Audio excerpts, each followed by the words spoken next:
We're right on the edge of the Storm Floris that's tracking across the UK today, but mostly in the North Wales, north of England and Scotland. So it's going to miss us, hopefully, most of it. But we're still getting some quite high winds and some rain. So I'm just going to stay in the cottage out of the way.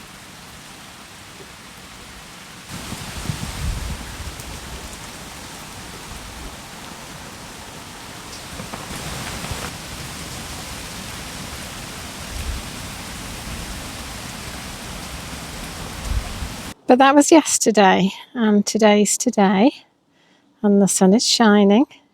Still a bit blustery, but all the insects have emerged from wherever it was that they were hiding during the storm and are busy getting on with, doing what insects do.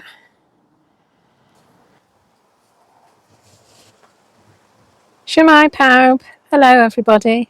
Croeso cynnes iawn.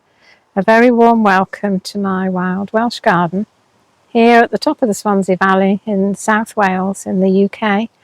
My name's Isabel, and in this garden I'm trying to garden for wildlife. So I'm trying to create a wildlife haven, really.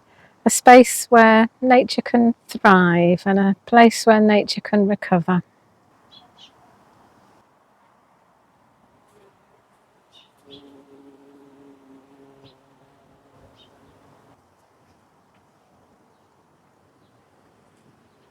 And I'm trying to do that by gardening in a way that's more in keeping with a natural ecosystem and less to do with the sort of gardening wisdom and gardening rules that I've lived by all my life, really.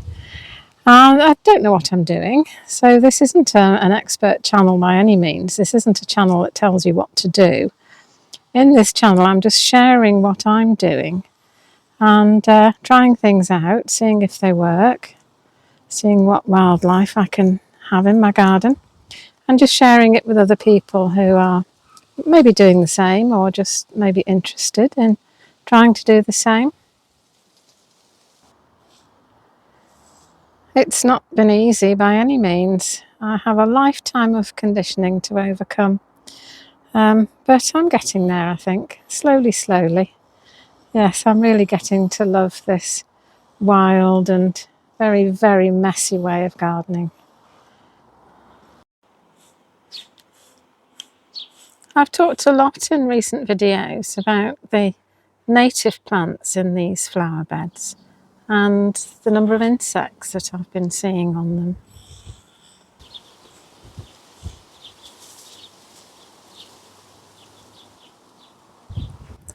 But in this video, I just wanted to mention some of the non-native ones, particularly these phloxes, particularly the blue phlox, which is over now, but when it was flowering, pretty regularly every evening, early evening, about 7:30, it would be visited by a Hummingbird Hawkmoth.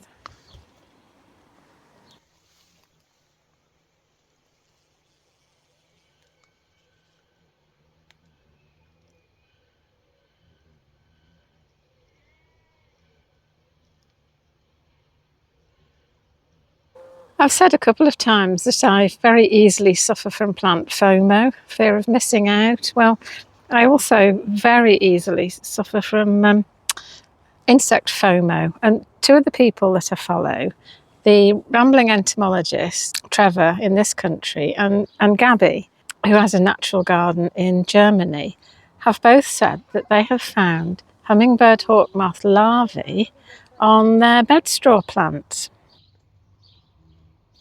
And I'll leave a link to their videos in the description.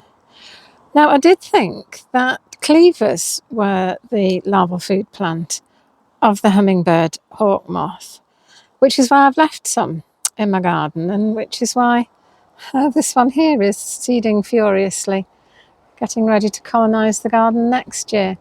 But of course, no sign of any Hummingbird Hawkmoth caterpillars.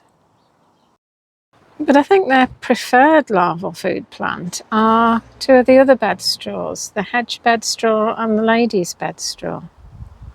Last year I collected some seeds of the lady's bedstraw from the Fun and the nature reserve where I go and count butterflies, because it's now growing and flowering now the sheep have gone. And I sowed the seeds, would have been the back end of last year, late summer, autumn, so almost a year ago. And this is what they look like now, so they're still quite tiny. I don't know what all the other things are that have germinated in there, but I think I've got about a dozen. But I think it's going to be, a couple of years before that's flowering, big enough for a hummingbird hawkmoth to bother with.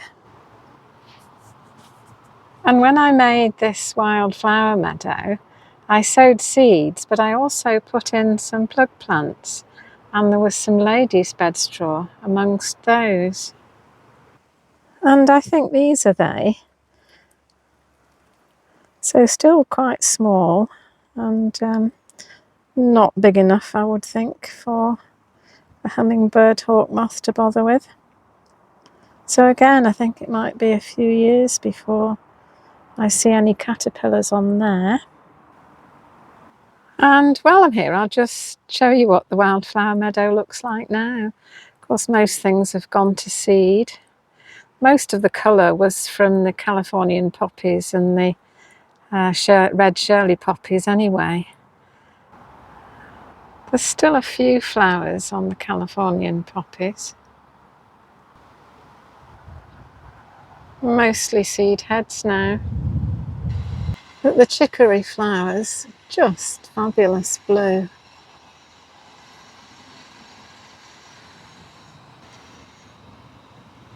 And the hawkbit is still flowering.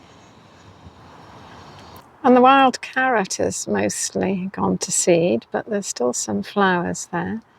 And also some scabious, and I think this is the devil's bit scabious. And all sorts of things ready for next year.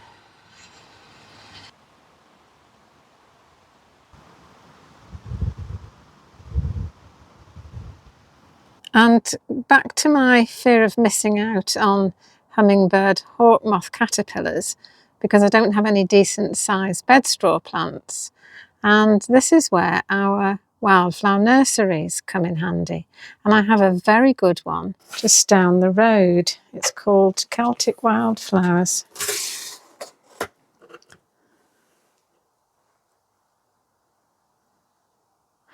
And they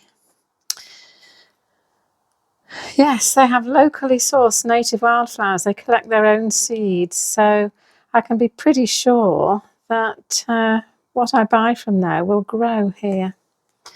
And they provide you with all sorts of information about the kind of plants for enriching biodiversity and attracting pollinators. Anyway, so yes, I've ordered from them 3 of the hedge bedstraw and 3 of the lady's bedstraw. And there they are. So there you go. 3 of the lady's bedstraw in 9cm pots and 3 of the hedge bedstraw. And all of them considerably bigger than any of my seedlings. And this is what I've done with them. I've put them in 2 different pots in the secret garden. The round one has got the lady's bedstraw in, and the square one has got the hedge bedstraw.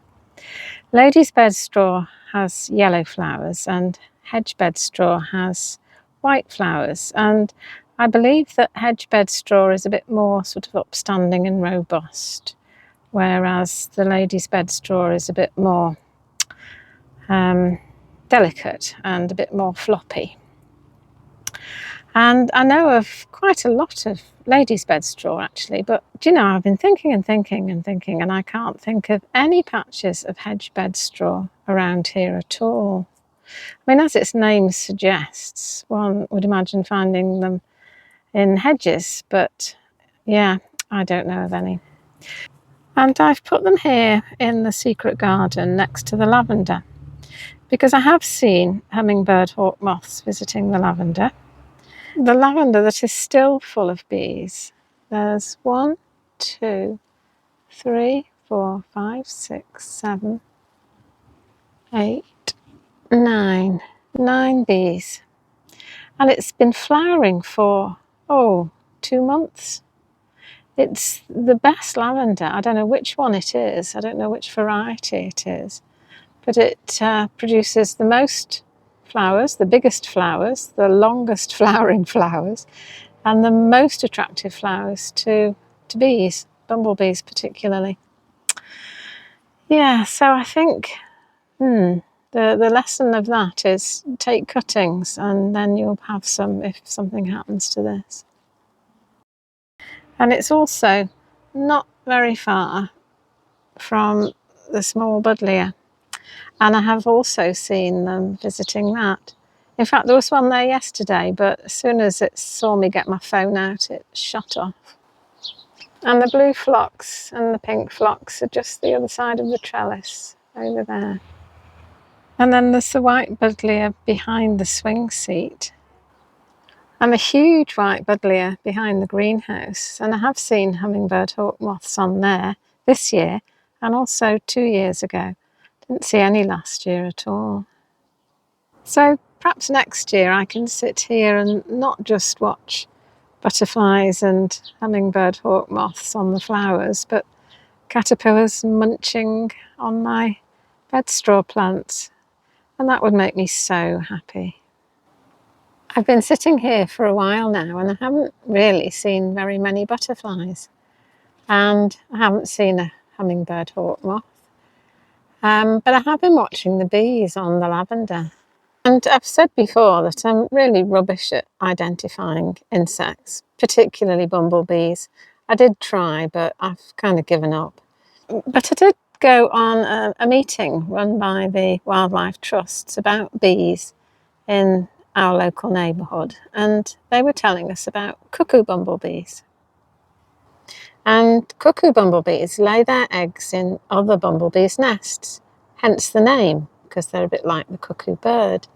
So they're not parasites, but they do rely on other bumblebees. If there weren't other bumblebee nests to lay their eggs in, there wouldn't be cuckoo bumblebees. And the lady who was sort of leading this group said the best thing is if you see a bee and you think, well, it doesn't look quite right, then it could be a cuckoo bumblebee. So I was looking at all these bees, and one of them didn't look quite right. It was smaller than the others, and it was blacker, wasn't stripy, and shinier, and it flew differently. It was kind of busier. So anyway, I caught it and put it in the fridge for a few minutes to slow it down, and took some photographs.